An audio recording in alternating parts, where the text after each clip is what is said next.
To the point बोलण्यासाठी आम्ही तुम्हाला गेले काही वर्ष ओळखतो आहेत. आजही हा कार्यक्रम तुम्ही टू द पॉईंट बोलावं, जसं आपण कोर्टात शपथ घेतो की मी जे बोलीन ते खरं बोलीन, खोटं बोलणार नाही. आमची ही अपेक्षा आहे, कारण आमचा कार्यक्रम म्हणजे आम्ही तुम्हाला समोर बसवू आणि समोरची 10 माणसं गुळगुळीत प्रश्न विचारतील असं होणार नाही. प्रश्नही टू द पॉईंट असेल, त्यामुळे आम्ही अपेक्षाही करतो की तुमची उत्तरही टू द पॉईंट असावी. सगळ्यात पहिले, काल आम्ही बघितलं तुमची एक प्रेस कॉन्फरन्स झाली, त्याच्या आधी भाजपच्या प्रदेशाध्यक्षांची एक प्रेस कॉन्फरन्स झाली. कुठेतरी समेट झाला आहे असं आम्हाला चित्र दिसतंय. समेट झाला आहे का? व्हायला तर पाहिजे. सुरुवात मी जेव्हा सगळ्या माझ्या इंटरव्ह्यूमध्ये किंवा बाईटमध्ये म्हणत होतो की आपण महायुतीचे घटक आहोत, हिंदुत्वासाठी आपण सगळे एकत्र आलेलो आहोत, तर आपण अलायन्समध्ये लढलं पाहिजे. आणि अलायन्समध्ये ती निवडणूक होऊ शकली नाही. आता साहेब ते सगळं झालं बोलून. मी 20 दिवस तेच बोलत होतो. काल सन्माननीय चव्हाण साहेबांनी जो स्टँड घेतला त्याच्यावरती मी माझी प्रतिक्रिया दिली की आमचं एकच कुटुंब आहे. ते जेव्हा म्हणतील मी त्यांना भेटायला जाईन.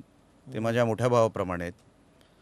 आणि आमच्या महायुतीचे ते नेते आहेत. फडणवीस साहेबांना आम्ही फार मानतो. तर मी जाऊन भेटणार. मी तसा लहान माणूस आहे साहेब. मी जाऊन भेटायला मला काही कमी पण नाही. आणि उलटे नेतेच आहेत आमचे ते. हे व्हायलाच नको होतं असं मला वाटलं. ह्या मताचा मी आहे. तर मग झालं कशामुळे? असेल काहीतरी त्यांचा एक पॉईंट ऑफ व्ह्यू असेल. जसं मी बोलता बोलतो की आपण समोरच्या माणसाला किती इज्जत देतो त्यावर बरंच काही डिपेंड असतं. निवडणुकीच्या काळामध्ये जेव्हा बोलणी सुरू होती तेव्हा बऱ्याच काही गोष्टी घडल्या. हे कोण, काय गरज आहे, म्हणजे जाऊ दे ना, काय करणार आहेत हे लोक.